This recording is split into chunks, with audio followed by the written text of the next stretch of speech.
¿Es posible mantener vivo un amor no vivido durante 20 años? La respuesta nos la trae Fernando J. Muñez, conocido por ser el autor de La cocinera de Castamar y que hoy nos visita en Voces para hablar de Los 10 escalones, su última novela. Un thriller apasionante ambientado en la Edad Media, que tiene una historia de amor desgarradora que lo vertebra, insertada además en un contexto histórico que es un retrato perfecto de la dicotomía de la época convulsa del siglo XIII, cuyos cimientos se estaban resquebrajando.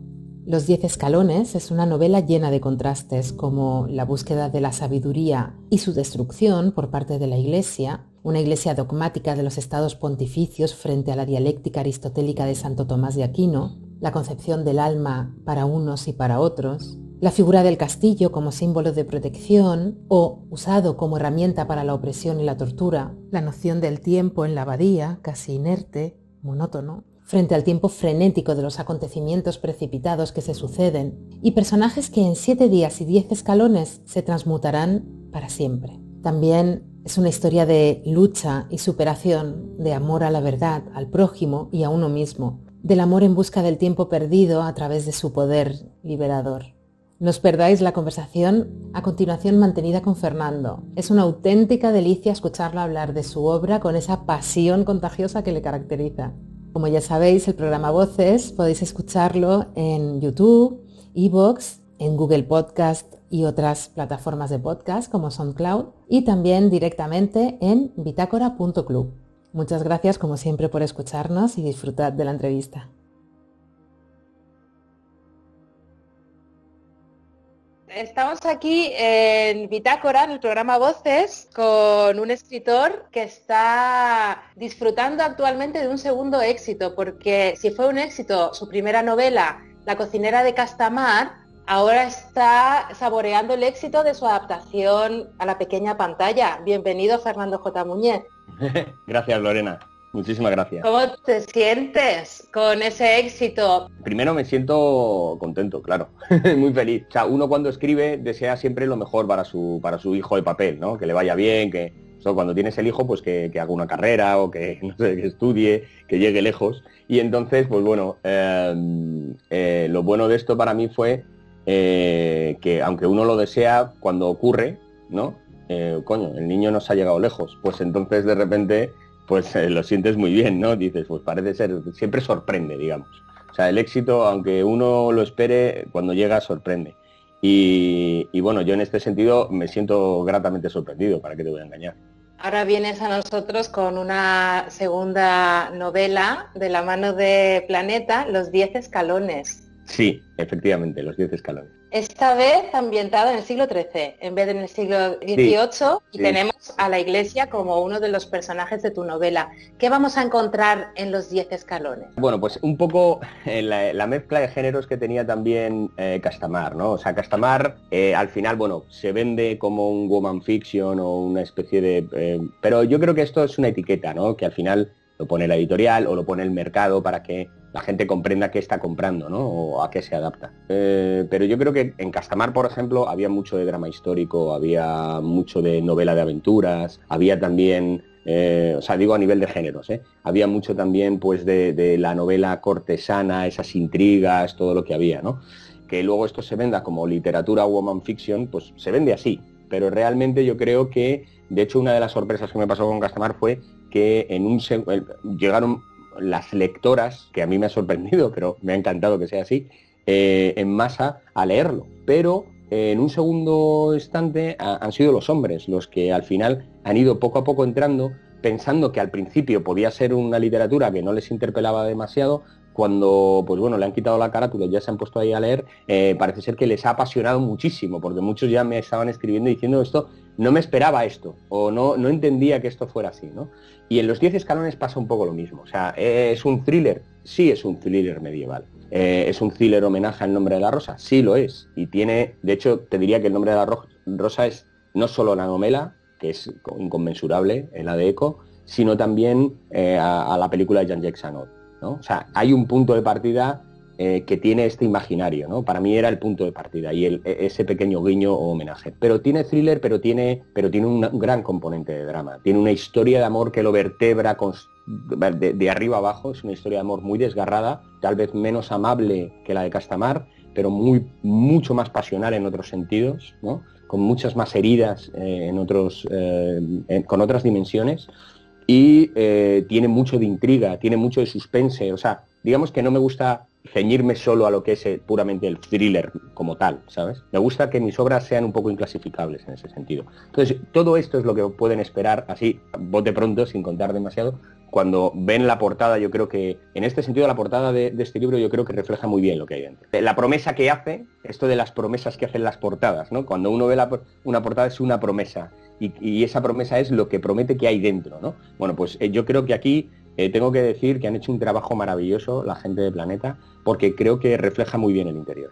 Los 10 escalones tienen 10 lecturas estratificadas, incluso podría tener, porque aparte utilizas mucho simbolismo que a mí me apasiona. Está en todas partes, desde el principio hasta el final, pasando por la cruz de Don Rafael, que es el mentor, digamos. La obispal está de 4 astas, ¿no? Exactamente. O sea, de 2 astas, pero son 4, me refiero.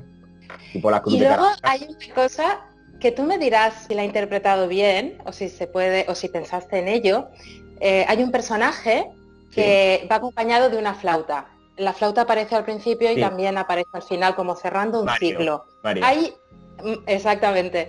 ¿Hay un guiño a la flauta mágica, quizá de Mozart, en esa historia de después de haber sufrido a lo largo de la historia, de la vida, llegamos a ver hacia dónde debemos ir? No, te voy a ser sincero. Podría apuntarme el tanto, porque me lo has puesto muy, muy cerca, ¿no? Me has puesto decir, y podía quedar así como muy intelectual, decir, sí, claro, pensé en Mozart cuando hice eso. No pensé en Mozart, en la flauta mágica, pero está bien que lo hayas interpretado así, porque yo creo que la literatura tiene esta es la magia de la literatura, ¿no? Que al final uno encuentra sus referentes independientemente de lo que el autor haya querido, ¿no? Y esto es lo que yo creo que hace inspirador, ¿no? O transformador la literatura cuando uno la lee. No pensé no estaba pensando en Mozart. Fue algo mucho más creativo en el sentido de a la hora de perfilar el personaje de Mario, ¿no? El personaje de Mario, ya que ha salido a hablar un poquito de él, aunque sea muy pequeño, sin poder decir demasiado del spoiler, es un personaje que tiene mucho que ver con Atzo de Mel, en el sentido de que el punto de partida, de nuevo, Atzo de Mel, el nombre de la rosa, Christian Slater en la película, tienen esa pureza los dos, ¿no? Pero hay muchas cosas que van a cambiar. Esto de, por ejemplo, el tema de la flauta, por ejemplo, es una de ellas, ¿no? Es un rasgo característico que tiene Mario que no tiene Atzo. Pero me interesaba ver cómo funcionaba el tema de la música en el medievo, ¿no? ¿Qué pequeños instrumentos podía tener un monje en un momento determinado?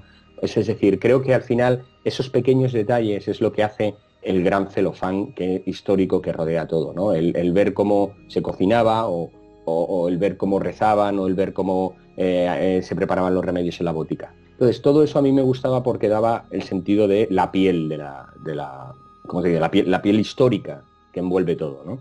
Entonces, Mario efectivamente tiene ese mismo punto de partida que con Atzo de Mel, pero luego va a sufrir, o sea, toda esa ingenuidad que él tiene, todas las diferencias que tiene, porque es un hombre mucho más mayor que Atzo de Mel. Atzo de Mel tendrá 14 años o 15 en El nombre de la rosa, y él ya es un hombre con barba, o sea, ya tiene 20 y tantos. Lo que pasa que su ingenuidad es la misma porque es un oblato, no ha salido nunca de la abadía.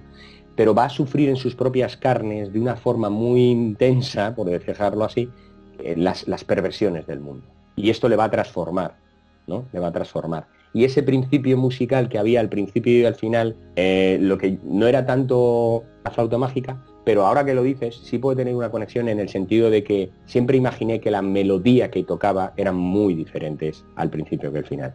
No fue una cosa que yo estuviera pensando en el sentido de que quería marcar así, pero no es el mismo persona, él tocando esa melodía, que años después cuando toca, ¿no? Es, en ese sentido el arco del personaje y la transformación. Si hay algo en tu libro, efectivamente es una reflexión tanto filosófica, porque te viene por formación también y siempre está presente, y aquí tenemos esa confrontación, ¿no?, del mundo aristotélico con el dogma de ese momento, y estamos en el siglo XIII en España, los estados pontificios están en pleno auge, toda la decadencia o la separación de la Iglesia, ¿no? De la Iglesia pura primigenia, lo que se está convirtiendo. Lo escribes perfectamente, tienes una manera de escribir muy visual y muy expresiva que llega muchísimo. La Iglesia, como constructo de los seres humanos, escribes, se había alejado de las primeras comunidades cristianas para transformarse en una institución demasiado dogmática, jerarquizada y empoderada. Y eso es uno de los choques de esa tortura que lleva dentro Álvar, el cardenal, que viene de Roma, en ese viaje físico y vital, ¿verdad? Claro, sí.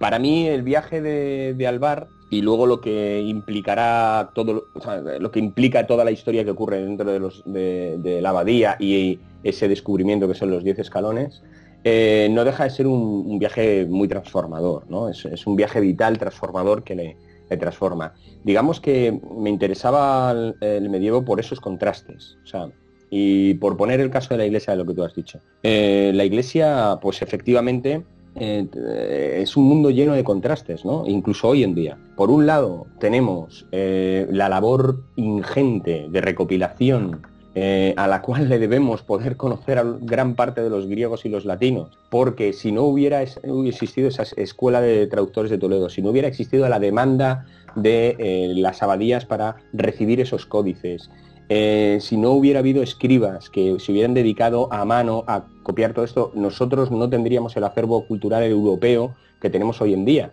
El circuito de la sabiduría que parte de Grecia y Roma principalmente, se desplaza principalmente a Siria, donde los traductores sirios traducen al árabe, lo llevan a la escuela de Bagdad, lo llevan a Alejandría, de ahí pasa al Al-Ándalus y finalmente retorna ¿no? Entonces, esto, por ejemplo, es una labor que yo creo que hay que agradecer a la Iglesia, ¿no? Pero luego, o incluso, por ejemplo, el hecho de hablar de paz, amor y decir, bueno, vamos a hablar de otras cosas que no sean matarnos entre nosotros. Pero se estaba hablando de paz y de amor y de crear libros y de recopilar información o sabiduría, pero a la vez aquellos libros que atentaban contra el status quo empoderado de la Iglesia, automáticamente era mejor quemarlos, ¿no? O sea, cuando hablas del enfrentamiento aristotélico en París, prácticamente durante todo el siglo XIII hay un enfrentamiento respecto de aquellas, ortodoxos cristianos que no quieren oír hablar de Aristóteles y aquellos que quieren asumir teorías aristotélicas e incorporarlas dentro del mundo cristiano, ¿no? Y ahí tenemos varias corrientes. Una de ellas, que fue la que triunfó finalmente, fue la de Santo Tomás de Aquino. Pero hubo otros, ¿no? Como Siger de Brabante, pues que fue llevado, porque digamos que era un averroísmo como más extremo, ¿no? Digo averroísmo porque se conoció a Aristóteles a través de Averroes. Perdona, que a lo mejor me pongo demasiado filosófico en esto. Pero bueno, digamos que que utilizaba las tendencias de Aristóteles contadas por Averroes de una forma un poco extrema para lo que era la religión católica en aquel momento. Y esto, pues, bueno, incluso para ahora sería bastante extremo también. Entonces, esto significó que terminara en la Inquisición. Entonces, digamos que al final estas luchas internas en la Iglesia también nos dan un sentido de que la Iglesia efectivamente era muy dogmática, pero a la vez había gente dentro de ella, o pulsiones dentro de ella, que querían transformar esa Iglesia, ¿no? Porque no deja de ser un organismo, una institución que también, pese a todo su dogmatismo y jerarquización que sigue teniendo hoy en día, digamos que como al final no dejaba de ser un mundo de contrastes. O sea, tenía estas dos variantes. Y a mí me interesaba esto, ¿no? Y gran parte de ese contraste tiene que ver con lo que Jesús hizo, cómo lo hizo y de qué forma lo hizo. Y entonces, claro, cuando pones eso sobre la mesa, sobre ese tapete, no hay muchas cosas que se tambalean ahí. ¿No? Hay muchas cosas que se tambalean ahí. Y por eso me gustaba el medievo en ese sentido, por los contrastes, y me gustaba la Iglesia precisamente por los contrastes internos, ¿no? Por las contradicciones. Has hablado de París, ¿no? En esos movimientos, ¿no? Importante que había en esa época también, en la ciudad de la luz por excelencia. Ha habido momentos de tu novela que me ha hecho pensar en Víctor Hugo, en Nuestra Señora. De París. ¿Por qué? Sí, porque para mí la abadía que es una abadía que has inventado, pero que está perfectamente ambientada en la época. Cada habitación, cada pasillo, cada piedra es el personaje principal, desde mi punto de vista. Entiendo. En un momento dado, dices, las figuras censuradas caminando con sigilo hacia sus aposentos, envueltas en la obediencia a la regla, eran el alma misma de la abadía, y esta, con sus gruesas paredes, el hábito que les otorgaba cobijo y las mantenía con vida. Me parece una simbiosis impresionante. Sí, bueno, esto que viene a...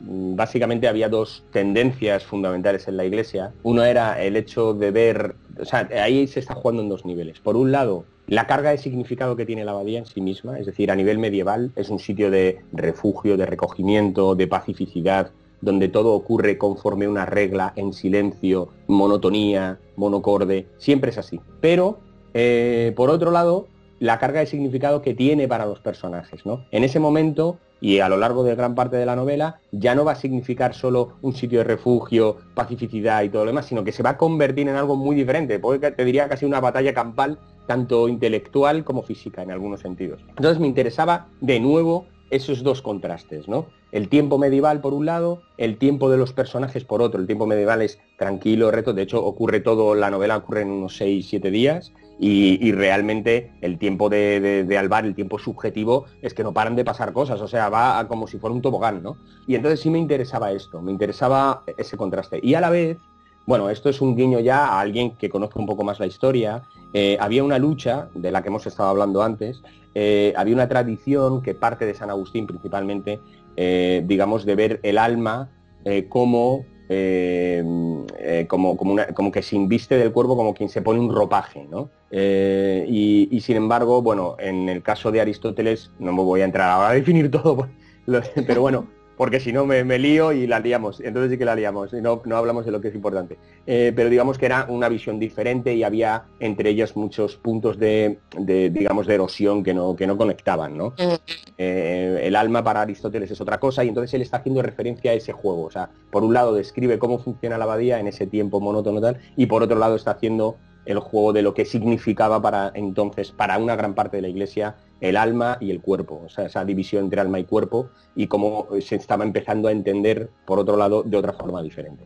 El propio Alvar, en un momento dado, va a hacer una reflexión, casi un guiño al lector, en una pequeña frase que dice: me están buscando en la superficie, que es tanto literal como sí, como que él está, claro, efectivamente.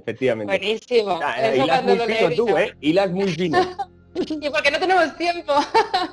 Fernando, ya casi para acabar, porque se nos va el tiempo, vale, por esta vez, pero ya hablaremos más en profundidad, porque es una novela para ir sacándole capitas y disfrutar de una buena conversación. Tiene muchas capas. Desde luego, una de las reflexiones más importantes que yo veo es el tiempo perdido, que me hace pensar un poco en Proust, ¿no? A la recherche du temps perdu. Sí. En busca del tiempo perdido. Me comparas con un grande, en fin. Bueno, eres un grande y te convertirás en más grande. Gracias. Eres escritor desde que naciste, eso se eso ve. Sí. El amor y el tiempo perdido, la rabia de darse cuenta de que las cosas el amor no podían vivido. Yo creo que la frase aquí es el amor no vivido, ¿no? El recuerdo del amor no vivido. O sea, cómo uno puede estar recordando un amor que no ha vivido durante 20 años. Creo que no hemos hecho ninguna sinopsis de entradilla rápida. Por poner un ejemplo para que se entienda, Alvar León de Vara es un cardenal de la curia papal y en un momento determinado recibe un mensaje de su maestro y mentor, que le dice: por favor, regresa rápido a Castilla, tengo algo que contarte muy importante que he descubierto, ¿no? He descubierto los 10 escalones, pero tienes que venir y te lo tengo que contar aquí. Es muy importante. Entonces él no quiere volver. ¿Por qué no quiere volver? Y aquí vamos a lo del amor no vivido. No quiere volver porque en su día tuvo que salir de Castilla, tuvo que abandonar Castilla con el alma rota, abandonando o dejando detrás, no porque lo abandonara, pero sí por los problemas que hubo, a Isabel de Osorio, Isabel, que es el amor de su vida. Regresar significa abrir las costuras, significa remover el pasado, significa que eso que él le ha costado tanto dejar atrás, ahora vuelve otra vez a estar en la escena. Y aún así lo hace, regresa porque quiere tanto a su maestro, le tiene tanto aprecio, más que como si fuera su padre, que lo hace. Y cuando llega a la abadía, se produce la tragedia. Y entonces ese amor no vivido, ese vuelve a reencontrarse de una determinada forma muy especial, ¿no? O sea, tienen muchas aristas, tienen muchas, pero ellos, estos dos personajes, el de Isabel y el de Alvar, tienen una relación porque ambos han seguido estando enamorados durante 20 años. Ellos han vivido su historia, se separaron con 20, han pasado otros 20 y recuerdan todos esos años perdidos a lo largo de todo este tiempo, olvidados, pero a su vez por dentro no han dejado de pensar cómo hubiera sido este amor si lo hubiéramos vivido, ¿no? Y ese reencuentro entre ambos pone en la balanza a un tercer personaje que es el verdugo, que es Sancho, ¿no? Sancho es un personaje muy, muy, muy duro, muy salvaje, acostumbrado a matar sarracenos, ávido de riquezas, y utiliza a su mujer simplemente como un vientre paridor. O sea, de una forma salvaje, la humilla, la deja. Entonces esos 20 años para Isabel no son los mismos, tampoco, que los que tiene Alvar. Porque Isabel es un personaje muy dolido de la vida, porque ha sido abandonado por todos, por su padre, por Alvar, por el propio marido que la veja, la maltrata, la viola. O sea, al final él es un personaje que está en reconstrucción. Cree que su coraje ha sido completamente destruido, pero llegará un momento en el cual diga, no, esto está sepultado, pero yo soy más que esto, yo soy más que las palizas que me da este tío. Yo tengo que cambiar esto. Y esto a mí me parece maravilloso porque hace del personaje de Isabel la verdadera heroína de la historia, ¿no? Es lo que hace que realmente pueda salir de ese ciclo de violencia, ¿no? Cosa que actualmente las mujeres que están maltratadas les cuesta muchísimo salir, necesitan muchísima ayuda. En el caso de Isabel es extraordinario el hecho de que salga por sí sola, pero claro, cuenta con ayudas, ¿no? Cuenta con la ayuda de no estar enamorada de su marido, por ejemplo. Esto ya es una cosa muy importante porque las mujeres que sufren maltratos se casan enamoradas y luego se dan cuenta que se han casado con otra persona completamente diferente, ¿no? Y esto debe ser todavía mucho más duro. Pues estas mujeres son muy valientes, en general todas ellas. Pues todo eso y muchísimo más lo tenemos en Los 10 escalones, escrito de una manera maravillosa, a un ritmo trepidante porque es un thriller, pero un thriller que va muchísimo más allá, como hemos dicho, con todas las capas de cebolla que se le quiera dar. Tiene múltiples, hay espacios, hay huecos escondidos en los silencios de los personajes. Y en los silencios mucho. Es una novela de atmósferas en muchos sentidos, cargada de significado cada cosa. El castillo como fortaleza, el castillo como cárcel, por ejemplo. Se ven estas dos cosas, ¿no? Absolutamente. Muchísimas gracias, Fernando, por tu tiempo, por haber estado en Voces con nosotros. Hasta la próxima, Fernando. Gracias. Igualmente. Gracias. Chao, chao.